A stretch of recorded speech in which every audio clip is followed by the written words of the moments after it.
One of the most popular legends out of Japan, that of the Peony lantern, dates back to the 1600s. There are many variations, but ours talks of a young man, Saburo, who meets and falls in love with a beautiful young woman named Otsuyu. The two became inseparable, and as time passed and the relationship deepened, they decided to get married. Unfortunately, Saburo fell gravely ill and had to be confined to his home to avoid spreading the sickness. He was devastated to be separated from the love of his life and vowed a quick recovery. When Saburo's health finally returned, he set out immediately to find his sweetheart. Jubilation quickly turned to horror, however, when he was met with the tragic news that Otsuyu had died during his illness. Needless to say, he was inconsolably heartbroken and prayed that Otsuyu's soul would visit him. That very night, Saburo met a beautiful woman and her maid who was carrying a peony lantern. When the light from the lantern hit the woman's face, Saburo was stunned to discover that she was, in fact, his fiancée Otsuyu.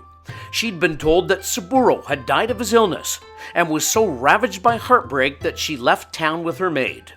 The two hugged and cried, both overwhelmed with joy. Saburo took Otsuyu back to his house, where the soulmates were finally able to sleep together once again. Night after night, the two would meet, and they would sleep together in Saburo's bed. A nosy servant became curious about the nightly visitor and decided to have a peek into his master's bedroom.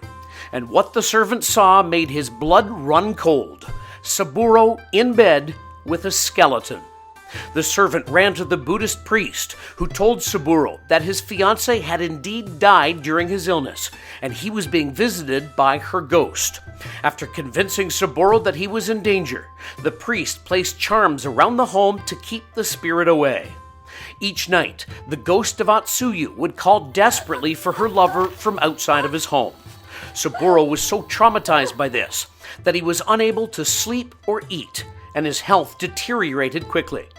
Convinced that Saburo was days away from dying of heartbreak, his family finally asked the priest to remove the charms. The next day, Saburo's body was found in his bed, entwined in a loving embrace with a skeleton, and upon his face, frozen in the tranquility of death, a look of blissful content.